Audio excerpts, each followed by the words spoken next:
Gender stereotypes have been created over the last few centuries where men and women have been stereotyped into different roles in life. Historically, we have seen men being the ones always working and women were housewives, stereotypically. However, as we come into the 21st century, we see that stereotypical roles have changed and more women are coming into the workforce.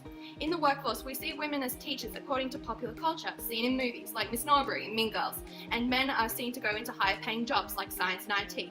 In popular culture, men are discoverers of new technology and scientific discoveries like Steve Jobs and Albert Einstein. Gender stereotypes in schools have a great effect on the subjects that students choose in their senior years of high school.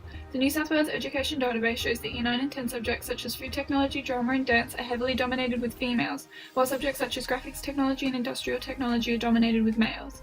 Vosti's 2016 statistics shows that there is little difference in male and female participation in 2-unit English and Maths. However, Extension 1 and 2 English are dominated by 68% and 71% female cohort, while Extension 1 and 2 Mathematics are dominated by 59% and 64% male cohort.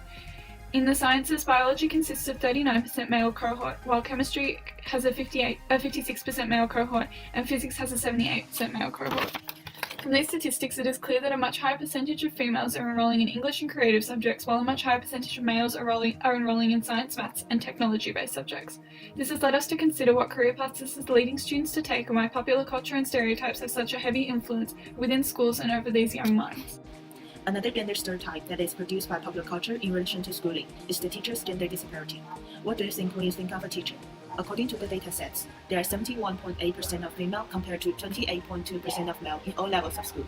And this is more prominent in the primary school, in which 82.2% of teachers are females and only 17.8% of males. Affected by the popular culture, most of the people think teaching is less masculine and is more suitable to women as they can spend more time at home with their children than other jobs. People still think of male as the traditional breadwinners.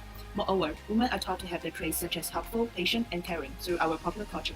They are better at multitasking, unlike some male teachers who find it stressful and challenging. Gender stereotypes are imposed on children as soon as they are born. You always know whether a baby is a boy or a girl by whether they are wrapped in pink or blue, with stereotypical boy and girl colours. Gender stereotypes are particularly significant during schooling. School uniforms conform to gender stereotypes as traditionally, girls' uniforms are either a skirt or a dress and boys' uniforms are shorts or pants. The stereotype here is that girls don't do physical work or activity, so skirts or dresses are suitable attire, and the boys run around in their shorts. Skirts and dresses do not allow for females to participate in physical activity as they are simply not practical garments to exercise in. Skirts are also not as warm as pants, which can be a problem in the winter. Throughout a school day, girls who are forced to wear dresses as their uniform need to constantly be mindful of not creating an indecent display with every gust of wind or every time they need to tie their shoes. The impracticality of such garments can cause schoolgirls unnecessary worries about embarrassing or exposing themselves.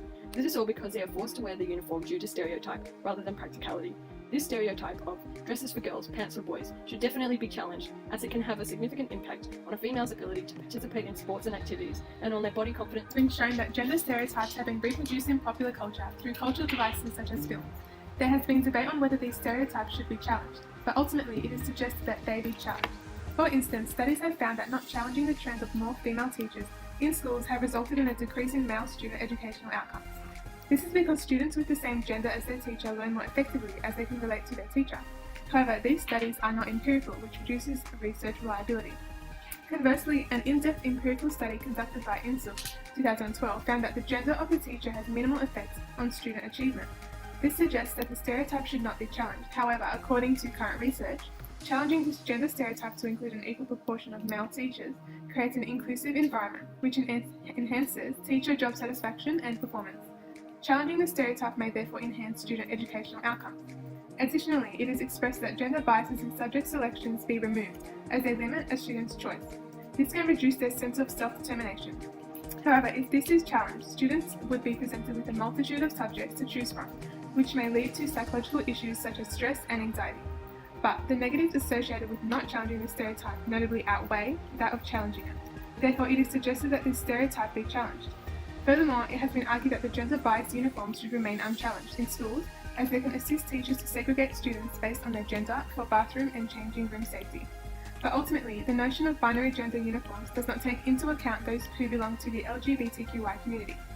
Therefore, not challenging this gender stereotype may result in decreased sense of identity and self-expression of these students as their gender is not acknowledged. Challenging gender-biased uniforms may therefore give LGBTQI students the personal freedom to express their gender that they identify with. This may enhance their mental well-being.